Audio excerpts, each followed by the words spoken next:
En introduction, à cause de l'accumulation récente des données importantes sur les traitements des lésions anales et bien de connaissances qu'on avance sur l'épidémiologie, les recommandations sur le dépistage de cancer anal sont en pleine d'évolution. Y compris la Société nationale de français coloproctologie, mais aussi les recommandations plus internationales de IANS, qui est le International Anal Neoplasia Society. La rareté du cancer anal au niveau de la population générale et aussi la rareté pour l'instant de l'expertise et capacité médicale dans le domaine de dépistage anal, y compris en anoscopie, surtout anoscopie haute résolution, signifie que ce dépistage doit cibler les groupes au plus haut risque. Donc, c'est très important de définir le groupe à haut risque. Parce que le cancer anus est un cancer assez rare au niveau de la population générale. Ici, on voit l'échelle d'incidence à gauche. Et on voit l'incidence augmenter par l'âge et stratifiée par sexe. Et surtout, l'incidence de cancer anal commence à augmenter autour de la 4e décennie de la vie. Et ça augmente plus rapidement et juste établir un plateau beaucoup plus élevé chez les femmes dans la population générale que les hommes. À peu près le double de risque et de poids chez les femmes dans la population générale. Mais on sait qu'il y a parmi cette population générale des groupes présentant un risque de cancer anal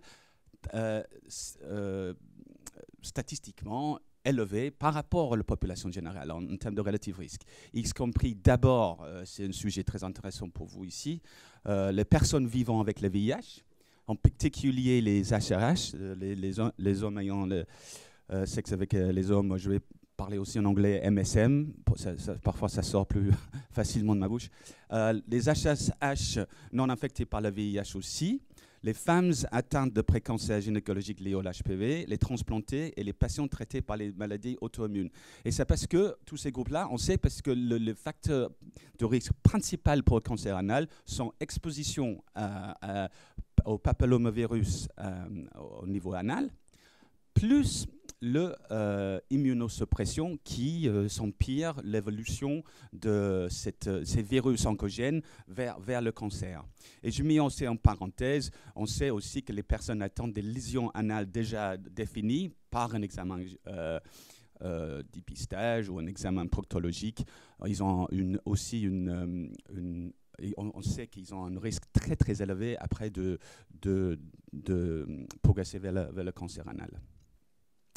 Mais toutes ces populations-là, ils ont été montrés d'avoir un risque élevé par rapport à la population générale, mais il y a énormément de différences entre eux en termes de leur risque. Donc c'est intéressant de passer à un risque, on va dire, relatif à la population générale, vers un risque absolu pour pouvoir stratifier le risque parmi ces groupes-là. Et c'est pour ça que récemment, on s'est réfléchi, on a fait une méta-analyse d'incidence de cancer anal. Je vais juste exposer un exemple comment on le fait. Après, je passe à le résumé. Pour les personnes vivant avec le VIH, par exemple, on a les 3 groupes principaux de groupes de transmission, les HSH, les autres hommes hétérosexuels et les femmes. Et chaque ligne, c'est une étude épidémiologique qui présente sur l'incidence de cancer chez ce groupe-là. Et on a les personnes de suivi, le nombre de cas de cancer et le taux d'incidence de cancer anal. Et on voit les chiffres sont très élevés en fait pour les personnes vivant avec le VIH, pour les 3 groupes. Et on peut faire une incidence un peu sommaire, méta-analytique, et c'est petit, mais vous verrez mieux tout à l'heure. Pour les HHH, l'incidence atteint le 85 cas par 100 000, par rapport à la population générale qui est plutôt 1 ou 2. Les hommes hétérosexuels, c'est plutôt 32 et 22, mais pour les femmes. Mais plus important, c'est qu'on fait ce type de méta-analyse pour tous les autres groupes à risque et on stratifie quand on peut par l'âge, parce qu'on a donné des qui montrent qu'il y a une augmentation aussi de l'incidence parmi les groupes à risque par l'âge. Et on peut mettre tout sur la même échelle. Et que ce qui sort clairement plus haut de l'échelle, c'est tout à gauche, c'est les MSM vivant avec le VIH, stratifiés par âge. Au-dessus de 45 ans, par exemple, on atteint les niveaux de risque au-dessus de 100. On a en plus bas ici, on a les autres groupes de transmission VIH POS, donc les non-MSM, les hommes non-MSM, aussi une stratification par âge, et les femmes vivant avec le VIH. Donc avec tout ce risque-là, la question c'est où est le seuil d'intervenir en prévention. Là, le seuil est un peu arbitraire, mais au moins le seuil, on peut traiter le même risque avec la même gestion clinique. Et récemment, je vais en parler un peu, le groupe international de Anal Neoplasia Society a mis un seuil autour de 17 sur 100 000, qui est là. Et en France, récemment, on a les recommandations de SNFCP qui met un seuil à 45 par 100 000. Donc, utilisant cette consensus expert pour prioriser le groupe le plus haut risque, on voit que les groupes qui rentrent dans les recommandations pour dépistage, c'est les hommes MSM au-dessus de 30 ans à peu près, et le groupe des femmes vivant avec le cancer de la vulve ou les transplantés femelles au-delà de 10 ans.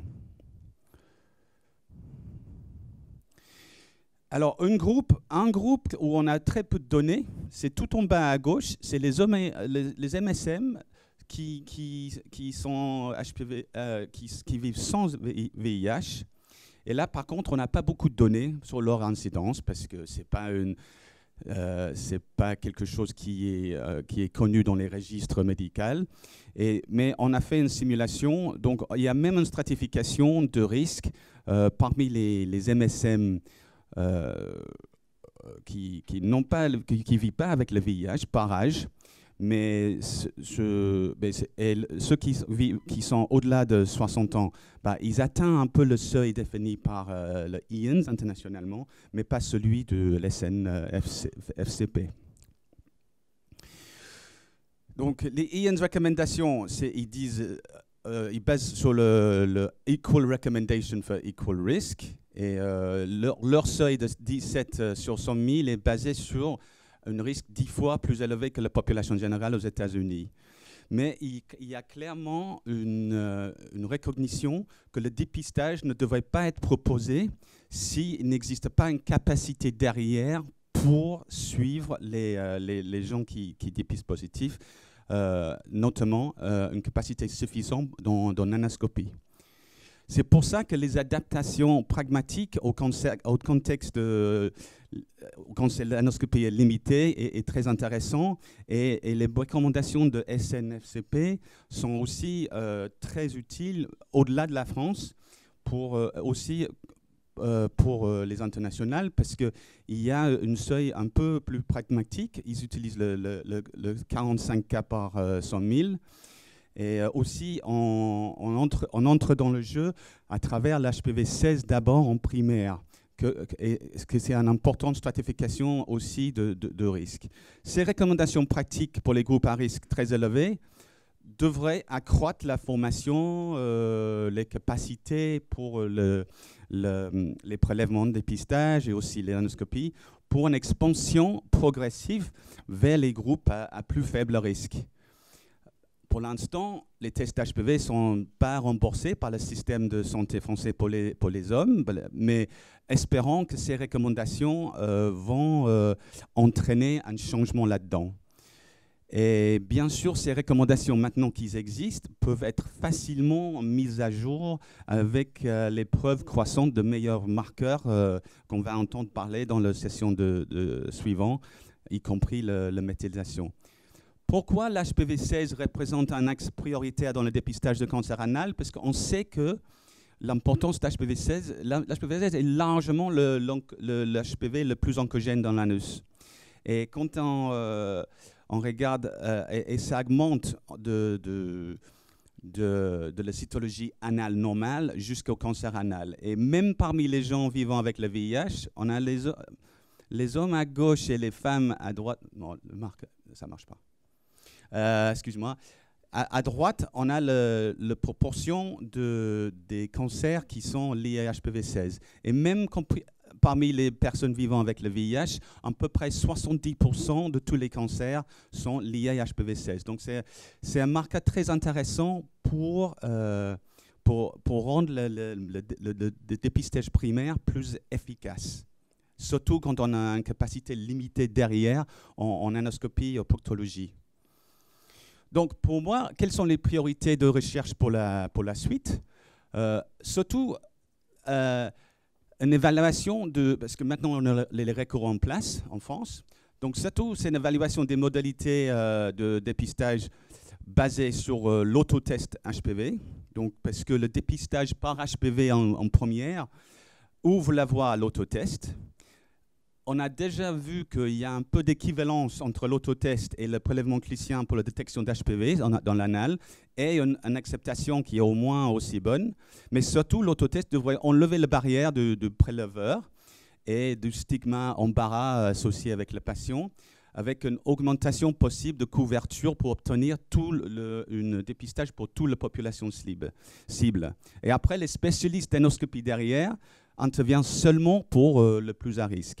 Donc cette approche-là, en passant par l'HPV, et surtout si on combine avec une autotest qui permet un dépistage plus large, ouvre la possibilité de dépister les populations plus larges. Alors, ce sont, par exemple, sur la liste d'échelle de risque, d'autres hommes et des femmes vivant avec le VIH, surtout peut-être au-dessus de 45 ans. Peut-être les HH qui ne sont pas infectés d'HPV, VIH, au-delà d'un certain nombre d'âges. Et peut-être, éventuellement, dans les femmes, dans les populations générales, peut-être celles qui ont les lésions précédentes liées au HPV. Et pourquoi je dis... Et ces populations-là, on a maintenant les données pour savoir à peu près à quel âge ces populations vont... quel pourcentage vont tester HPV-16 dans un dépistage ciblé HPV-16 en primaire. Par exemple, les femmes vivant avec le VIH, c'est cette ligne-là. Et on sait qu'au-dessus de 45 ans, à peu près 12%, 13% vont dépister positif pour l'HPV-16 et vont nécessiter une visite de suivi derrière. Bon, les hommes ayant des sexes avec les hommes et VIH négatif, ce groupe-là aussi, à peu près 15% vont tester positif pour HPV-16 au-delà de 55 ans. Les femmes dans la population générale, c'est à peu près 1-2%. Et pourquoi je parle de femmes? Parce qu'il faut se rappeler que le partie majeure du poids mondial du cancer anal pèse sur les femmes. On a vu en première diapo sur l'incidence, mais ici à gauche, on voit par exemple le poids de cancer dans le monde. En orange, chez les femmes, c'est le double des hommes. Et surtout, il faut savoir aussi que parmi le groupe de femmes, il n'y a qu'une toute infime proportion qui sont diagnostiquées chez les femmes qui sont positives pour le VIH. Chez les hommes, en bleu ici, la proportion de ces cancers anal qui tombent sur ceux qui sont diagnostiqués avec le VIH, c'est plus élevé à cause de concentration chez les MSM dans ce groupe-là. Mais intéressant, quand on regarde l'incidence de cancer anal dans les pays individuels, la France sort en premier en termes d'incidence de cancer anal chez les femmes dans le monde. Et on sait que parmi les femmes, parmi le cancer anal diagnostiqué en France, on sait que dans les séries de cas, qu'il n'y a que 5% de cette incidence de cancer chez les femmes tombe sur les femmes vivant avec le VIH, et chez les hommes, c'est à peu près un tiers. Donc ça, c'est des données vraies qui sont françaises. Donc il faut savoir que si on regarde les femmes dans cette échelle de risque, elles sont toutes en bas de l'échelle. Ça, c'est les femmes sans VIH. Ici, les femmes qui ont un diagnostic de cancer, pré-cancer cervical. Il y a un effet d'âge, mais ça n'atteint pas non plus le seuil pour dépistage. Donc, pour rentrer dans ce groupe-là, on a besoin des tests très performants. Donc, je dirais, dernier diapo sur le priorité de recherche. Je pense que maintenant, on a l'algorithme de SNFCP qui sort, qui inclut les hommes ayant des sexes avec les hommes vivant avec le VIH. On a l'intérêt d'évaluer son implémentation en termes de taux de participation, de tests de positivité, de traitement, etc. Il faut coopérer et évaluer des nouveaux biomarqueurs pour stratifier ce risque. Ça peut être la méthylation. La méthylation, ça peut se faire sur la biopsie pour orienter le traitement. Ça peut être fait sur la cytologie pour orienter l'anoscopie de résolution, ou éventuellement peut-être sur un autotest. Il y a d'autres marqueurs promettants qui sont l'HPV circulant dans le sang, par exemple, et on va entendre plus dans la session suivante là-dessus. Mais je voulais juste dire, attention aux lésions haut grade, les HSIL dans l'anus comme seul critère d'évaluation, parce qu'ils ne sont pas tous représentatifs de ceux qui vont devenir des cancers. Une grande partie, et il y a une cohorte en France, la page qui a montré aussi, une grande partie de ces lésions haut grade vont disparaître toutes seules si on ne les traite pas. Et je dirais aussi il semble d'avoir peu de stratification utile offerte par les différentes mesures de suppression. Même s'il y a un risque épidémiologique entre le nadir CD4 et le cancer anal, il n'y a pas beaucoup d'utilité clinique en termes de pragmatisme d'orienter un dépistage par ces critères-là qui sont parfois historiques et difficiles à capter. Et bien sûr, tous les projets de recherche devraient être soutenus en parallèle par une expansion d'expertise médicale dans le domaine du dépistage, y compris l'anoscopie de haute résolution, pour accompagner l'expansion de ces méthodes de dépistage vers les populations plus en plus larges. Donc, je vais m'arrêter là. Merci.